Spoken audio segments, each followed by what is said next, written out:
आज बड़ा मार्का था और आप लोगों में एक सेटलमेंट भी पाकिस्तान तहरीक इंसाफ के साथ हुई थी, जिसकी पासदारी अलीमीन गंडापुर साहब खुद कर रहे थे अपने लोगों को बनाकर। ये जो 6 और 5 का फॉर्मूला है, इसकी नौबत क्यों आई? क्योंकि अलीमीन गंडापुर साहब इसकी एक्सप्लेनेशन दे रहे थे कि हम हॉर्स ट्रेडिंग और छांगा मांगा की सियासत को जो है वो नहीं लाना चाहते थे सेनेट में। आपको भी उनकी तरफ से यही अज़ाइम लग रहे थे कि कुछ और भी था?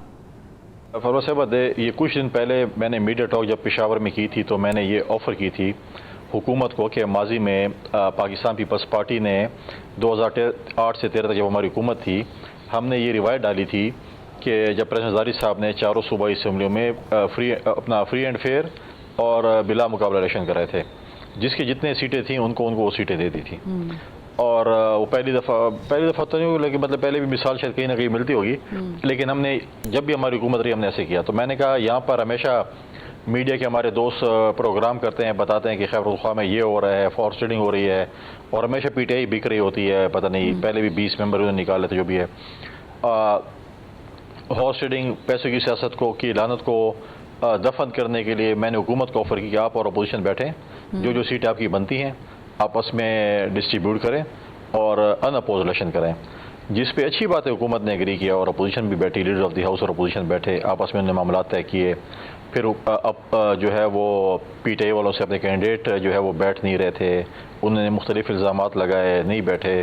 कल भी रात को 2-3 कैंडिडेट बिठाए, उनसे 1-2 कैंडिडेट नहीं बैठ सके। लेकिन ये अच्छी बात है कि हमने जो है वो पैसे की रिवायत को जो है नहीं होना चाहिए और उसको ठुकराया है, और अच्छी बात है कि ये चीज़ हुई है। अब आगे देखते हैं कि क्या होता है। आपने वैसे अच्छी ऑफर दी, आपने उनके घर में लड़ाई डलवा दी। वो पहले एक लिस्ट जारी हुई, फिर दूसरी लिस्ट जारी हुई, तो वो पहले वाले जो है वो मुनहरिफ हो गए, नाराज़ हो गए, उनमें से एक अभी भी अड़े हुए हैं।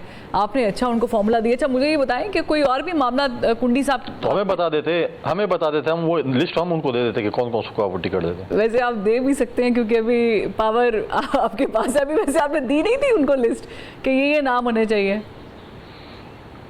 नहीं, देखिए उनका अपना ये तो इनके इंटरनल मसला है। जब इनके तर्जमान बानी चेयरमैन से मुलाकात करके आए, उन्होंने कहा मेरी ये लिस्ट है, तो यहाँ पे सारी पीटीआई कह रही थी ये तो हमारे तर्जुमान ही नहीं है, ये तो हमारे लिए काम ही नहीं किया। तो मैं आपको अभी पता चला कि आपके तर्जुमान नहीं है, ये तो माजी में कई पार्टियों के तर्जुमान रहे हैं, तो आप भी फिलहाल गुजारा करें, डेपुटेशन पे आए हुए हैं, कल किसी और जमात के तर्जुमान हो जाएंगे। तो फिर उनकी इंफॉर्मेशन सेक्रेटरी ने भी स्टेटमेंट दी, इनके पार्टी के चेयरमैन गौर साहब ने भी स्टेटमेंट दी, सीएम साहब ने भी स्टेटमेंट दी कि हम बिला मुकाबला करेंगे, कैंडिडेट बैठेंगे। वो उनको नहीं बिठा सके।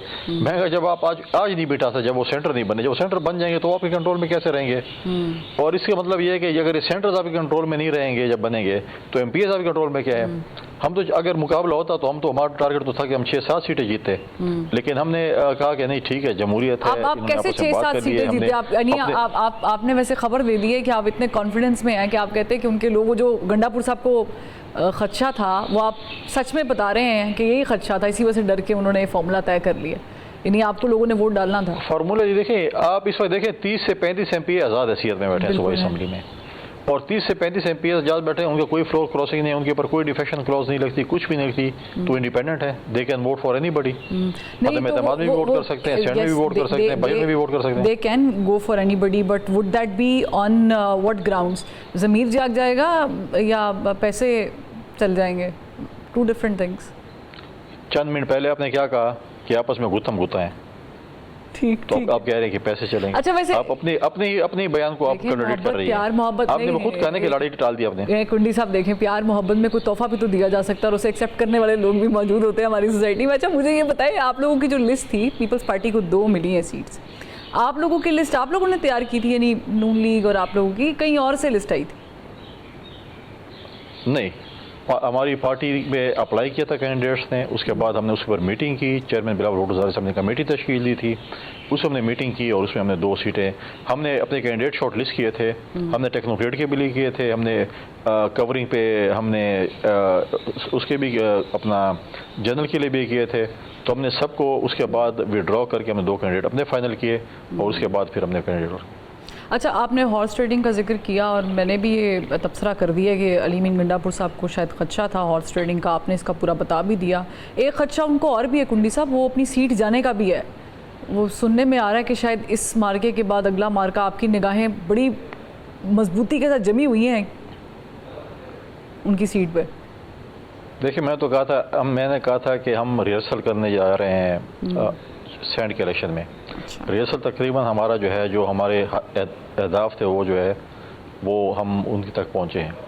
तो मैंने कहा जब भी अपोजिशन के पास, चाहे वो आज है कल है, जब भी है, अगर हमारा एक मेंबर भी ज़्यादा होता है, ये हमारा जमहूरी हक़ है कि अपोजिशन जमात की तहरीक ला सकती है। इस तरह बाकी जो अपोजिशन जमातें मुख्तलिफ सूबों में वो भी कर सकती हैं। तो ये हमारा जमहूरी हक़ है। जिस दिन हमारे पास एक मेंबर भी ज़्यादा होगा तो फिर हम अदम जमात की तहरीक ले जाएंगे। उससे पहले तक तो हम कोशिश करेंगे कि हम क्या कर सकते हैं। आपने कहा हो जाएगा, आप कोशिश भी करेंगे, कोशिश भी रंग नहीं लाई? नहीं, हम इतनी जल्दबाजी में नहीं है। हम बड़े ठंडे पॉलिटिक्स करते हैं, ठंडे दिमाग के साथ करते हैं। कोशिश है, हम कर रहे हैं। हमारी बहुत सी मतलब है 50% से अबव हमारा जो काम इस सेनेट के इलेक्शन में जो हमें चीज़ें थी, हमें जो है वो अहदाफ हमने अचीव किए हैं। इंशाअल्लाह आपकी दुआ के साथ इंशाअल्लाह बहुत जल्द जो है वो देखेंगे कि हम कब अदम जमात की तहरीक ला सकते हैं, जब हमारे मेंबर्स पूरे होंगे तो। अच्छा, वैसे हाइपोथेसिस है मेरा ये, और हाइपोथेटिकली मैं आपसे ये सवाल कर रही हूँ, लेकिन मुझे जवाब दे देंगे तो अच्छा लगेगा। वो ये कि वैसे अगर अली अमीन गंडापुर साहब के ख़िलाफ़ तहरीक अदम एतमाद, आपके नंबर अगर पूरे हो गए, दुआओं के साथ जो आप कह रहे हैं हो गए और वो चले गए, तो किसका एक्सपेक्ट करें वज़ीर आला KP अगला? पीपल्स पार्टी का कि नून लीग का, या कोई तीसरा फरीक? It's too early to decide. ये बहुत जल्दी है। देखिए, हम कोशिश कर रहे हैं कि हम अपने मेंबरान को एक प्लेटफॉर्म पर इकट्ठा करें। उसके बाद अपोजिशन जमातें आपस में बैठेंगी और फिर हम मुश्तरक एक फ़ैसला करेंगे कि हमने किसको जो है वो वज़ीर आला बनाना है, क्या करना है क्या नहीं करना, तो वो हम बाद में फ़ैसला करेंगे। अभी it's too early to decide. अच्छा, एक और बड़ा अहम मामला है, वो ये है कि आपने हल्फ लिया है मखसूस सीट्स पर। वो half it was suppose to be done by speaker of the house, लेकिन वो हुआ नहीं। अली अमीन गंडापुर साहब ने कहा कि हमने देखा कोरम पूरा नहीं होने दिया। फिर जब आपने हल्फ ले लिया तो वो कोर्ट चले गए। तो अब वो कह रहे हैं कि आर्टिकल 65 मौजूद है और ये हो नहीं सकता कि स्पीकर मौजूद थे और गवर्नर साहब जो हैं वो उनसे सीट्स के ऊपर जो है हल्फ ले लें। तो how would you dissect that? आप जिस सूबे में बैठी हैं उसका हल्फ एक ज़माने में स्पीकर कौमी असम्बली ने कोर्ट के डिसीजन पे लिया था, आपको याद है? बिल्कुल। हमजा शहबाज का हल्फ जो है जब गवर्नर नहीं ले रहे थे तो स्पीकर कौमी असम्बली राजा प्रदर्शक साहब को लाहौर आना पड़ा और उन्होंने वहाँ पे हल्फ लिया। वज़ीर आला से भी और गालिब उनकी काबीना भी थी, गालिब उनसे भी उन्होंने हल्फ लिया। अब देखें, इलेक्शन कमीशन ने मुझे एक लेटर लिखा, मेरे ऑफिस को लेटर लिखा उनके ऑफिस ने, कि चीफ इलेक्शन कमीशन के ऑफिस ने, कि आप ये जो है वो ओथ का जो सिस्टम है उसे इजलास बुलाएं। उस पर मेरे ऑफिस ने CM ऑफिस को लिखा कि ये लेटर है और आप मेहरबानी करके इजलास बुलाएं ताकि इनकी वोटिंग सेरेमनी हो। उन्होंने इजलास बुलाया, लेकिन उसमें वो डंडी मारना चाहते थे और फिर वो ज़ाहिर भी हो गया कि जब इजलास बुलाया तो उन्होंने कोरम पॉइंट आउट किया। नॉर्मली अगर इजलास होते हैं तमाम असम्बलियों में, जब पहला एजेंडा होता है तिलावत, उसके बाद जब आप ओथ लेते हैं, अगर स्ट्रेंजर इन दी हाउस आप नहीं बिठा सकते तो पहले ओथ ले लेते हैं, उसके बाद फिर आप क्वेश्चन आवर करते हैं और उसके बाद फिर सेशन है। तो नॉर्मली हमारे नॉर्म्स ये हैं कि क्वेश्चन आवर तक हम कोई कोरम पॉइंट आउट नहीं करते, उसके बाद चलते हैं। जो ये लोग आइन की बात करते हैं, कानून की बात करते हैं, सारी चीज़ें करते हैं, वो अपने लिए करते हैं। कल उन्होंने जो आइन की खिलाफ वर्जी, और फिर कल CM ने खुद कहा कि मैंने कहा मैं हल्फ नहीं लेने दूंगा और मैंने कोरम खत्म किया। आपने कहा ना, उसने भी कहा। तो उनके तो अज़ैम पता चल गए थे कि आप हल्फ नहीं ले रहे उनसे। तो हाई कोर्ट के चीफ जस्टिस ने जो है उन्होंने मुझे लिखा कि आप इनसे ओथ लें, और जब हाई कोर्ट ने मुझे लिखा मैंने आइन और कानून के मुताबिक मैंने उससे ओथ लिया और उनको मैंने बुलाया और मैंने कहा मैं ओथ ले रहा हूँ, अब आप दे। और जिन्होंने ख़त लिखा chief justice of supreme court को chief justice of high court के खिलाफ, ये वही हाई कोर्ट की चीफ जस्टिस है जिसके वोटिंग की सेरेमनी में CM साहब मेरे दाएं बैठे हुए थे। स्पीकर उन्हीं पे आप कह रहे हैं कि इन्होंने गलत काम किया और उन्होंने गलत काम किया। मुझे कहा है कि आप, मुझे जो कहा गया मैंने आइन और कानून को फॉलो किया है, मैंने उसे ओथ लिया है। साथ साथ देखें, ये अपने पार्टी के लोगों को खुश करने के लिए बातें कर रहे हैं। उसके बाद स्पीकर साहब ने पूरा अपना ऑफिस यहाँ पर भेजा, वहाँ पर रोल ऑफ सिग्नेचर्स हुए, वहाँ पर तमाम मेंबरान ने साइन किए। वो असम्बली स्टाफ ने किया, वो गवर्नर हाउस के स्टाफ नहीं कर सकता। फिर उसके बाद उनके कार्ड इशू हुए, जो आज वोटिंग करने के लिए वोट डाले, तो उन्होंने कार्ड इशू किए। तो ये कार्ड तो मैंने नहीं इशू किया ना, स्पीकर ऑफिस ने इशू किए। तो ये अपने वर्करों को खुश करने के लिए मैंने, तो वो भी मेरे ख्याल में उनके लॉयर फोरम ने उनको लेटर लिखा इस पर साइन कर दें। तो ये बताएं कि ये जो आप दो रंगियाँ कर रहे हैं, दो रंग के इख्तियार किए हुए हैं, इधर आपने स्टाफ इधर भेजा, साइन भी करवाए, कार्ड भी इशू कर दिया, वोट भी डलवाने दिए, कहते हैं ये तो आपने गलत काम किया। तो मैं कहता हूँ इनके खिलाफ होना चाहिए chief justice of high court जो है सीएम और स्पीकर के खिलाफ जो है कंटेम्प्ट ऑफ कोर्ट करें कि इन्होंने हल्फ नहीं लिया, उनकी बात नहीं मानी और खुद कह रहे हैं कि हमने हल्फ लेने नहीं दिया और हमने कोरम पॉइंट आउट किया। तो लिहाजा इनके खिलाफ लेके कैसे हाई कोर्ट के खिलाफ उन्होंने जाकर जो है बात नहीं मान रहे हैं और सुप्रीम कोर्ट चले गए।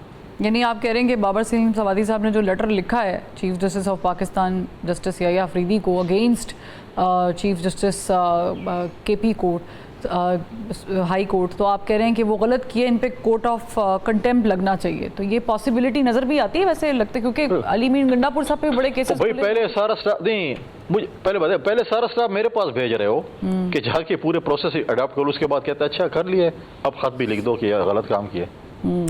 अच्छा, अगर आप इतने जवान मर्द होते और इतने आप जुर्रत का मुजाहरा करते और आप हाई कोर्ट की बात ना मानते और पता ये गलत काम कर रहे गवर्नर, तो आपका स्टाफ यहाँ पर ना आता, सिग्नेचर से मेंबर से न लेता, उनके कार्ड इशू न करता, उनकी तस्वीरें न लेता, उनके साथ ऑफिशियल सारा प्रोसेस न करता, सब कुछ कंप्लीट हो गया, कहता है अभी खत लिख लो ताकि मेरे पीटीआई के वर्कर भी खुश हो जाएं।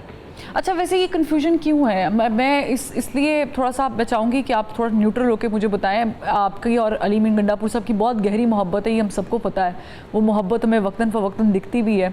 आपकी ये भी मैं न्यूट्रल नहीं होना चाहता, न्यूट्रल तो जानवर नहीं, वो चलें आप न्यूट्रल ना हो, आप ज़रा दोनों साइड्स की स्टोरी रखें। ये आप खान साहब वाली बात कर रहे हैं, लेकिन मुझे बताएं कि क्या प्रॉब्लम है? खुद ही आप लोग टीवी पे कहते हैं न्यूट्रल तो इंसान नहीं होते। नहीं, मैंने नहीं कभी कहा न्यूट्रल इंसान नहीं होते, ये खान साहब के बड़े तारीफ नहीं, मीडिया पे मैंने सुना। अच्छा, मीडिया पे आप कुछ सहाफ़ियों को फिर पॉइंट आउट कर दे, मेरी बात तो ना करें। वो कुछ सहाफ़ी होंगे जो पाकिस्तान तरीके इंसाफ के बानी की बात लेके चलते होंगे, लेकिन मैंने तो जो सुना है वो बता रही हूँ। अच्छा, मुझे बताएं, आपकी रिसेंटली भी एक तकरीब में अली मीर गंडापुर साहब भी वहाँ पर मौजूद थे, कोई मुलाकात हुई, कोई प्यार मोहब्बत की बातें हुई हैं कि नहीं हुई?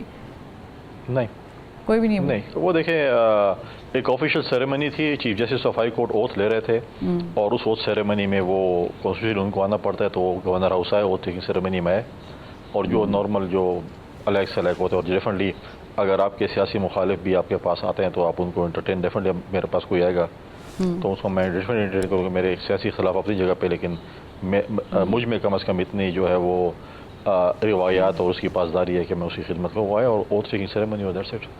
ठीक है। अच्छा, लास्टली मैं आपसे कुंडी साहब पूछना चाहूँगी कि नून लीग की कल बैठक हुई है मरी में और वो फैसला ये हुआ है कि पंजाब में और वफाक में कुछ जो काबीना है उसमें एक्सटेंशन की जाएगी। कोई ऑफ़र पाकिस्तान पीपल्स पार्टी के लिए भी रखी हुई है उन्होंने? को गौर कर रहे हैं? नहीं, अभी तक जब मैं आपसे बात कर रहा हूँ पीपल्स पार्टी को कोई ऐसी ऑफ़र नहीं और पीपल्स पार्टी ने कोई ऐसा इरादा शो नहीं किया कि हम किसी वफाकी काबीना या पंजाब काबीना का हिस्सा बनने के लिए जा रहे हैं। नॉर्मली पहले भी हमारी पार्टी के सीसी ने यह फैसला किया था कि हम काबीना का हिस्सा नहीं बनेंगे, तो अभी भी पार्टी की सीसी या हमारी कोर कमेटी फैसला करेगी अगर ऑफ़र आई, लेकिन अभी तक ऐसी कुछ नहीं हुई, कोई बातचीत इस पर नहीं हुई। जब होगी तो इंशाल्लाह आपको भी अपडेट करेंगे। अच्छा, पंजाब का जिक्र किया आपने, पंजाब में एक और भी चीज़ हुई है, वो नदीम अफजल चंद साहब ने तो बाकायदा उस पर ट्वीट भी कर दिया, तख्ती चोर का, वो आपकी नज़र से गुजरा भी होगा। वो अस्पताल का नाम जो है कायरा साहब ने जो उनकी काविशों से बना था, वो उन्होंने मरीम नवाज साहिबा की उस पर तख्ती लगा दी है। ये पंजाब में पीपल्स पार्टी और नून लीग क्यों आपस में हल्की फुल्की आंच पे लड़ाई करती रहती है और किन बुनियादों पर? देखिए, मैं समझता हूँ कि अगर कायरा साहब ने वो हॉस्पिटल बनाया था तो इखलाकी तौर पर ये होता कि अगर मरीम नवाज साहिबा उसकी इफ्तिताह कर रही थी चीज़ में से, तो कायरा साहब को भी बुला लेती और दोनों मिलकर इफ्तिताह कर लेते, तो कोई बुरी बात नहीं थी उसके अंदर। हम इतने कोई पॉलिटिकल एक दूसरे के वो नहीं है अपोनेंट के हम करें। दूसरा मेरा अपना ज़ाती ख्याल ये है कि वहाँ पर हमारी पार्टी की और PMLN की हर सीट पे तकरीबन हम मुकाबले कंपटीशन होता है, तो इस वजह से डेफिनेटली जो है ये चीज़ें होती हैं। इतिहाद अपनी जगह पे, लेकिन अपनी हल्के की सियासत, अपनी पॉलिटिक्स डेफिनेटली होते हैं। आप मुझे यहाँ पर बताएं ना कि मैं आपको मिसाल दूँ, 2013 से यहाँ पर PTI जो है मुसल्लत की गई है। आज वो बड़े वर्ल्ड कप के चीज़ों के नाम, आज तक क्रिकेट ग्राउंड है जिसमें हम क्रिकेट खेल सकें। अरबाब नियाज स्टेडियम जो कि अरबाब शहजाद साहब, जिनको आप जानते होंगे, जो कि इनके एडवाइज़र थे, उनके वाले साहब के नाम पे था, उस तख्ती उठा ली, इमरान खान का बोर्ड लगा दिया और 2017 से वो स्टेडियम अंडर कंस्ट्रक्शन है, रिफर्बिशमेंट हो रही है, आज तक नहीं हुई और ना होगी। मुझे नहीं पता कि 100 साल मंसूबा है। यहाँ पर PSL के मैच नहीं हो सकते, यहाँ पे फर्स्ट क्लास क्रिकेट नहीं हो सकती, क्योंकि हमारे पास कोई ग्राउंड नहीं जिसमें हम क्रिकेट खेल सकें। तो ये तो हमारे इन लोगों का हाल है। तो बाकी तो तख्तियाँ तो हर जगह चोरी हो रही हैं, तो कोई नई बात नहीं है। ठीक है, लास्टली आखिरी सवाल ये है कि पंजाब की आपने जिक्र कर दिया है, तो पंजाब में बेहतर नहीं कि पाकिस्तान पीपल्स पार्टी अपना हिस्सा काबीना में भी ले ले, और बड़ी पोजीशंस पे तो ज़ाहिर कि आईनी अहदे तो हैं ही।